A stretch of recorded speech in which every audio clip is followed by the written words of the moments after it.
Michael Collins was born close to Clonakilty. Not that one there. Sorry? Not that one.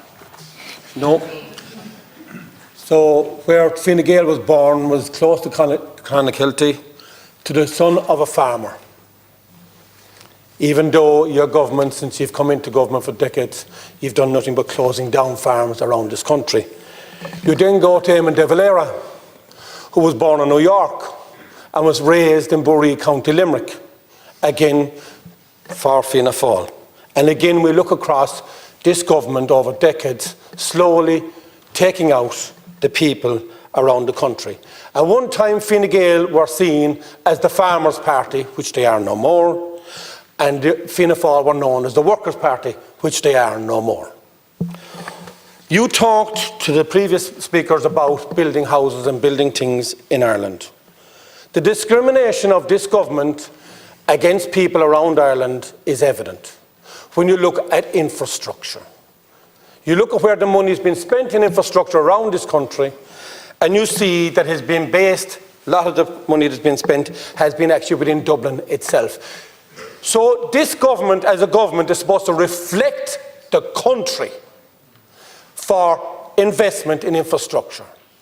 You watch television during the week and you'll see the biggest polluter in this country, which you've been roaring about for years as being farmers, is actually the government because of lack of infrastructure. Sewerage systems that your government have promised for 40 and 50 years has never been upgraded, which does not allow people to build in their own towns and villages. This is what I'm talking about. You then look at Uisce Éireann, where they look for €6 billion at the moment, and they're saying 120 billion they need to fix it. And we see in Croom at the moment, where we had €5 and €6 million spent on a water system, they're now bringing trucks of water in, 6 per day, at the moment costing 200,000 a month to bring water in, even though the pipe scheme is there. We're talking about waste of funds. We're talking about rebuilding Ireland. How can any business, any person in Ireland, have fairness if you don't give them proper funding for infrastructure in this country? That means that you're putting the infrastructure into highly populated areas and you're discriminating about the rest of the counties in Ireland that want to prosper. They want to be able to afford a home in an area where it is affordable for them. That's what we want. So share the infrastructure. But I'm also looking for accountability for where your funding is going. You're not getting value for money. And that comes back to government yourselves to make sure the likes of Uisce Éireann are accountable for the funds, that it's top heavy. The problem is they're top heavy, we're not getting value for money. That means we build no homes. No matter what you say we're producing in this country, it is not for the country, it is for certain areas in the country, which discriminates against every working person in Ireland to make sure that they get homes in their own areas. You should please. Well, thanks very much for that, Deputy. So my party in this government is proudly supporting farmers, rural Ireland and the agriculture sector. We meet them on a very regular basis. I meet them on a very regular basis. Meet them with the Minister for Agriculture regularly as well. And we took a number of decisions in the budget to further support farming and farmers, including making sensible changes to the residential zoned land tax, including extending the agricultural reliefs, which not every party in this Dáil, I don't believe, would do.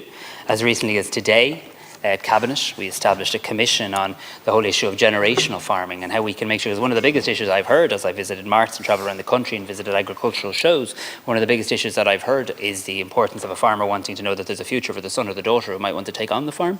And we do need to do more in relation to that, including looking at retirement schemes and the likes too. So we are in the business of listening. We're not in the business of talking down to agriculture. And I think what we need to be very clear of is, agriculture isn't some nice to do thing that people in the countryside do. It is the backbone of the Irish economy. It's the part that doesn't leave when times get tough. It's always here and it needs to be treated with respect. And I certainly don't, and I've never heard anybody in government suggest that the biggest polluter is agriculture. And that's not borne out, as you correctly say, by any sort of fact or any sort of evidence. And again, no, the Greens have never said it either, not for me to speak for the Green Party, but they don't say that either, because they follow the evidence. And in relation to this matter, we saw figures out again today that show more progress in relation to emission reduction and show farmers yet again stepping up, and quite frankly, farming and agriculture making more progress than some other parts of our economy, and that should be acknowledged too. The biggest issue farmers are bringing up with us is the whole issue of the nitrates derogation. Very, very important issue, and we're going to have to be ready to pull together as a country to don that Team Ireland jersey, the green jersey, to make sure we can retain the nitrates derogation next year as well. When it comes to Uisce Éireann, I mean, we provided additional funding of €1 billion to Uisce Éireann as recently as the budget. This will help capitalise Uisce Éireann to meet many of the projects that they need. But if there's specific issues, and you've mentioned some there that I'm happy to follow up on, where you believe there is challenges in terms of delivery, very happy to engage with you in relation to that. When it comes to infrastructure, Deputy, we now have a real opportunity to invest significantly in water, in energy and in housing. The 14 billion from Apple, I presume most parties will have a view as to what that should be spent on. I think it should be spent on the issue of infrastructure. Pardon me? Well, whether we have it anyway. We can agree on that much. So now it's a matter of having a discussion how to spend it. I'm sure we'll have that conversation again. But in relation to that, that does provide opportunities now in terms of how you would use that windfall tax revenue to try and invest further in infrastructure. And I don't accept, and we can perhaps have a longer debate, and I imagine we'll have it in the not too distant future, Deputy. I don't accept at all that this government doesn't have a focus on rural Ireland, doesn't have a focus on regional Ireland. And I could point to countless examples of where we have positively invested in the cities, in the counties, well outside Dublin, including your own in Limerick. Thank you, Taoiseach. And if you look across the counties, which I have, and the reason I got into politics, and I'm a building contractor all my life, I'm a block layer by trade, is I want to help build for the future. Use my experience. I don't build for local authorities. I've always had our own jobs to do what we to do. What I'm trying to say to you is, 40 years and 50 years they've been promised infrastructure by, even like Niall Collins behind you there has promised it in Askeaton. He never delivered it. Even your council that would look for it delivered, never delivered it. 40 years. And he's retired now, no infrastructure. We look at Oola, we look at Drumcolor. I can go around the counties and look of all the promises that they've made. These are towns and villages around Limerick that have looked for infrastructure and never got it. We're talking 40 years of promises. Every time there's an election, there's a promise of delivering. They've never delivered. 15, 20 years in politics, they've never delivered for the people of Limerick. And that has to be reflected across the country, because no delivery of infrastructure. If we have infrastructure we can build, that's the foundation. We don't have it. It has never been invested in it. So that's what we're looking for around this country. Give everyone in every county a fair shake at it. But your cabinet has to reflect that. And if you have all cabinet from one base, you'll never rebuild Ireland. The team has to be right, and the team has to reflect this country. The team that you've had already does not. Thank you. Taoiseach, please. Well, of course, I have a cabinet minister from your constituency, in Minister. Junior, and now the senior since you stepped down. Please, now will you let the Taoiseach stand? So when I stepped up, I think is what you meant. You step up. When I stepped. Please. Okay, he doesn't need any assistance. When I became leader, I appointed a minister from your constituency to the cabinet, and Minister Niall Collins also serves your constituency as well, and both of them advocate for the area. And I don't think statements of this kind of absolute nature that no infrastructure has been delivered stands up to any degree of scrutiny. Any degree. Well, here's other facts as well.